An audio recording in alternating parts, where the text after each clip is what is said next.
Hi everyone, it's Lourdes Galang and this is Healing for Your Soul.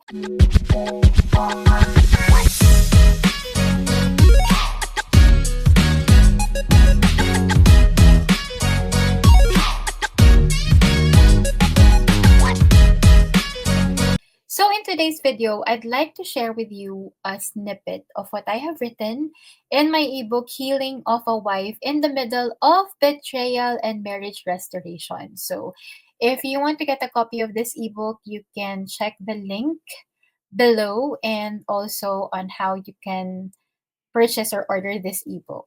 So for today, in this video, this is what I'm going to share with you. Again, this is a snippet of what I have written in my ebook, Healing of a Wife in the Middle of Betrayal and Marriage Restoration. And gusto kong himay-himayin sa inyo or give a little bit of my insights about this certain page in my ebook, okay? So we're going to talk about the depth of brokenness. Ano yung brokenness na yun? Siyempre, yun yung brokenness na na-experience ng isang wife na naka-experience ng betrayal or nakaka-experience ng betrayal sa kanyang marriage.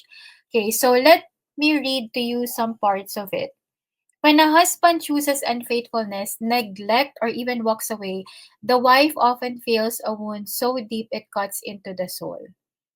I'm sure lahat ng mga wives mag-a-agree dito sa statement na 'to, 'di ba? Na 'pag nagkaroon ng betrayal, like our husbands betrayed us, committed adultery, cheated, neglected us, or even walks away from our marriage and our kids, our family, grabe iba yung sakit, 'di ba? Yung wound na iniiwan nun, when we say it cuts deep into the soul, physically, mentally, emotionally, spiritually, psychologically talagang mararamdaman mo yung wound na yun. Sobrang sakit niya, hindi nga talaga ma-describe kung gaano kalalim, ka-painful yung wound na yun, yung sugat na yun na mararanasan mo. It really cuts into your soul. Grabe, parang hanggang sa ano nga eh, hanggang sa bones mo mararamdaman mo yung pain, 'di ba? Kapag talagang napaka-fresh pa nung wound na yun kapag una mong nalaman na may betrayal within your marriage.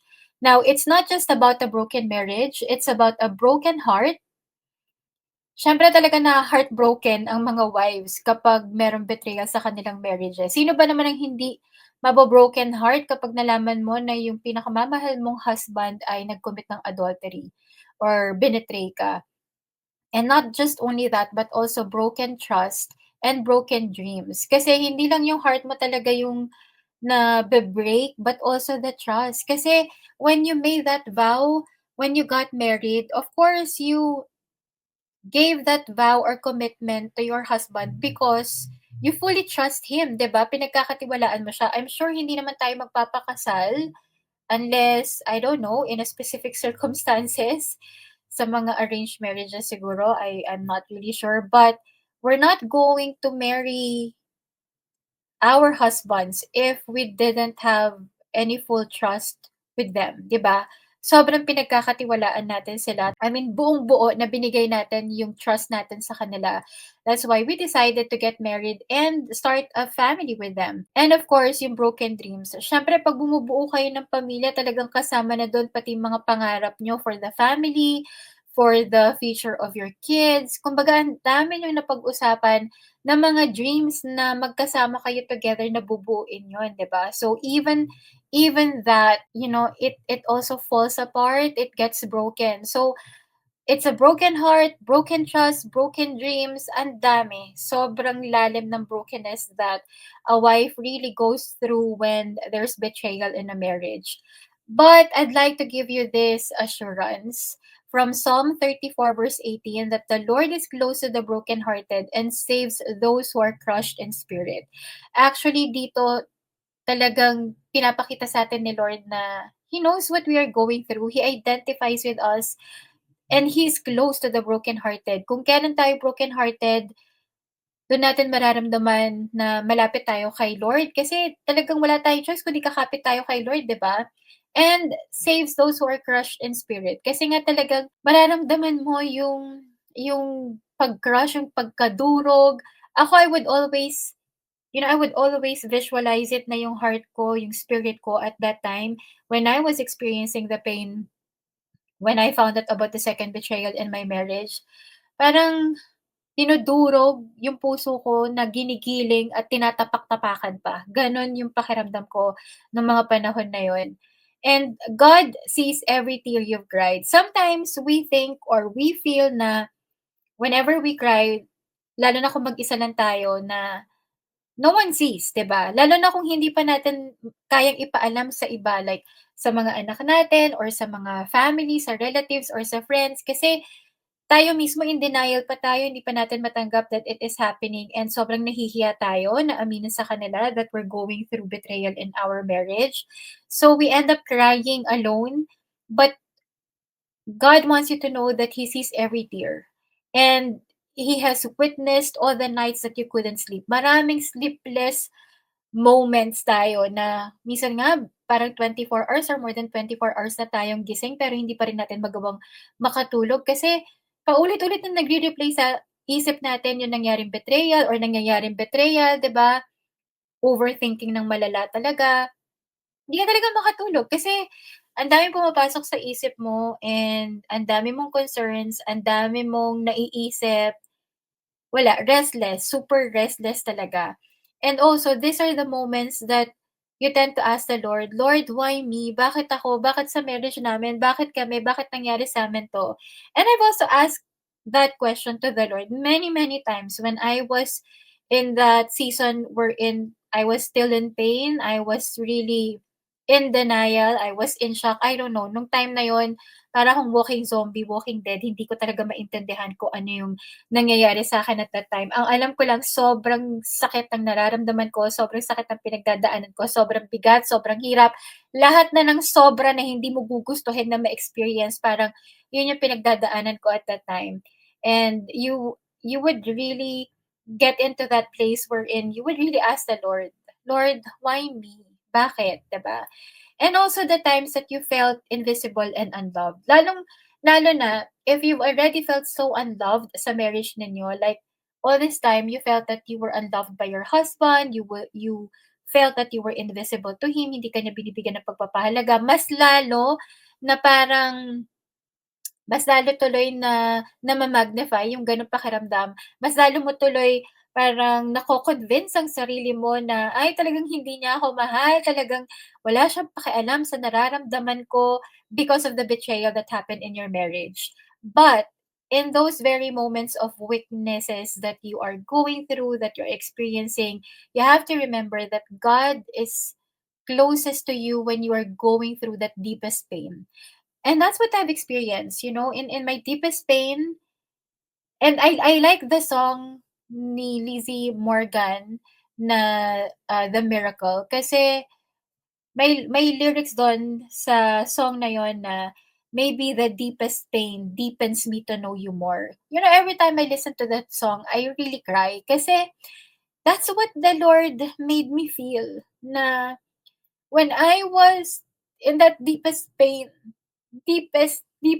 talaga na pinagdadaanan ko sa betrayal ng marriage ko, in the second betrayal, that's when I really felt God so close to me. And hindi ako naiiyak because of the betrayal that happened in my marriage.